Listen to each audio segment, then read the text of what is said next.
Ladies and gentlemen, friends and colleagues, good evening.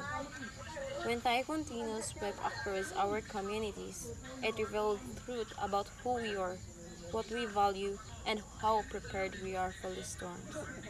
Today, I want to reflect on the lessons we can learn from Typhoon Tino, lessons about resilience and the power of communication. First, Typhoon Tino taught us that resilience is not just about surviving the storms, it is about preparing for the next one. In many areas, homes were washed away and families were displaced overnight. But behind every damages, house lies an even bigger reality. The need for stronger, safer, and more forward-looking systems. True resilience is not just about simply rebuilding what was lost. It is about building smarter, strengthening infrastructures, investing in long-term housing solutions, and ensuring that vulnerable communities are not left to face the weather alone. Second, Typhoon Tino reminds us of something many take for granted. Communication is a lifeline. When power lines failed and signals disappeared, entire families found themselves cut off. That is why resilience communication is systems, backup power, emergency networks, satellite communication, community protocols must be treated as essential, not optional. When communication fails, everything else slows down. Rescue, coordination, relief, and hope.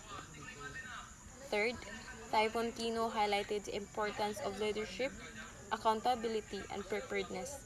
It reminds us that resilience is not just an individual responsibility, it is a collective one.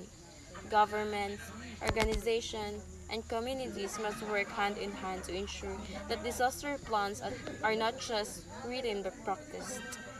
But in the middle of the storm, we also witnessed the most inspiring lesson of all, the resilience of the Filipino spirit.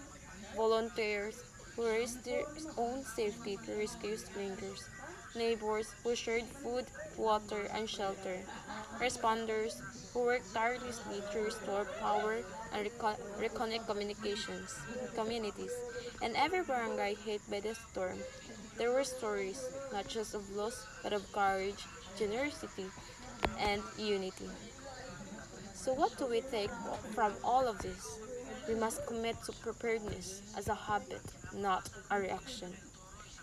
We must strengthen our communication systems so that even in darkness, people can still call for help. Typhoon Tinum may have tested us, but it is also taught us. Let us honor those lessons, not with words alone, but with actions.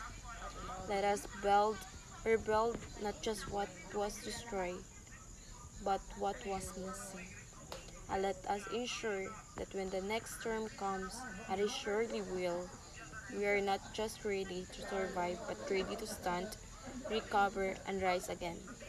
Thank you, and may we move forward wisely, stronger, and more united than before.